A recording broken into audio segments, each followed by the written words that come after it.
সংগঠিত শক্তি হিসেবে ছাত্র দল এবং শিবিরকে ছাত্রদের পাশে থাকতে হবে। যে যারা আসলে এই গণ অভ্যুত্থানকে যদি 10-15 দিনের আন্দোলন কিংবা 36 দিনের কোনো আন্দোলন হিসেবে আখ্যায়িত করেন, তাহলে এটা অনেকের প্রতি অবমূল্যায়ন করা হবে।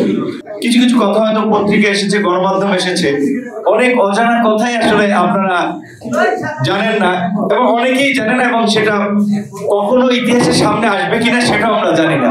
সালাউদ্দিন ভাইকে পাশে থাকার ফলে আসলে এই কথাগুলো মনে পড়ছে যে এই আন্দোলনে বিশেষ করে দেশের বাইরে থাকলেও সালাউদ্দিন ভাইয়ের সাথে আমি এবং আমাদের সাধারণ সম্পাদক রাশেদ খান, আমি জেলে যাওয়ার আগ পর্যন্ত কোথায় ছাত্রদের কে সম্পৃক্ত করতে হবে, কোথায়, যেহেতু বিএনপি একটা বড় রাজনৈতিক দল, কাজে তাদের যে সারা দেশের নেতা করবে, কোথায় যুব দলের সহযোগিতা লাগবে, কোথায় কি করতে হবে, ছাত্র দল কিংবা বিএনপির মূল দল, যুব দলের বিভিন্ন পর্যায়ের নেতাদের সাথে সালাউদ্দিন ভাই আমাদেরকে সম্পৃক্ত করে দিয়েছিলেন যে রাশেদ কিংবা নূর যেভাবে বলে যেখানে আপনারা ওদেরকে সাপোর্ট করেন। এগুলো বলতে গেলে আধা ঘন্টা লাগবে বিস্তারিত কথা বলে। বিশেষ করে একটা খালি ঘটনা একটু শেয়ার করি। ঢাকা বিশ্ববিদ্যালয়ে যেদিন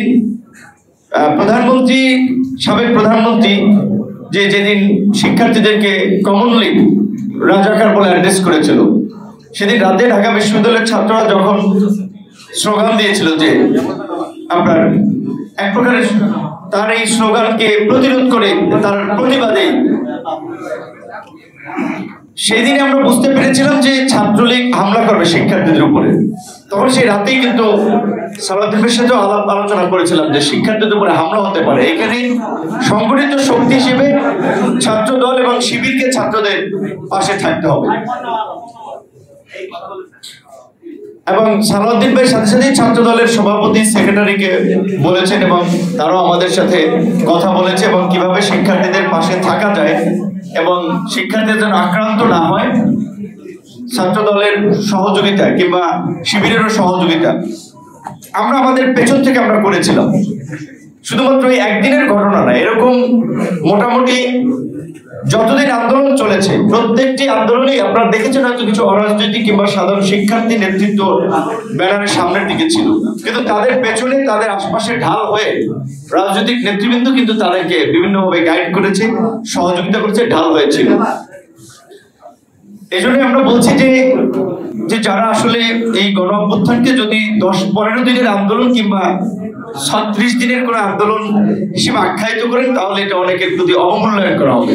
এটা ঠিক 10-15 দিনের কোনো আন্দোলন কিংবা 36 দিনের আন্দোলনে এই গণ অভ্যুত্থান হয়নি। এর পেছনে একটা দীর্ঘ ইতিহাস এবং এই প্রেক্ষাপট তৈরিতে অনেক মানুষের ত্যাগ, তিতিক্ষা এবং সংগ্রামের ইতিহাস রয়েছে। বিশেষ করে শেখ হাসিনার ফ্যাসিবাদের বিরুদ্ধে রাজনৈতিক দল হিসেবে 2009 সাল থেকে বিএনপি কিংবা জামাত কিংবা অন্যান্য রাজনৈতিক দল যে সংগ্রাম করেছে, তাদের এই সংগ্রামে নাগরিক সমাজ, সাংবাদিক সমাজ, ব্যবসায়ী, বিভিন্ন শ্রেণী পেশার মানুষ তাদের জায়গা থেকে ভূমিকা পালন করেছে এবং গত 16 বছরে প্রায় 3500 মানুষকে বিচার বহির্ভূত হত্যাকাণ্ডের শিকার হতে হয়েছে।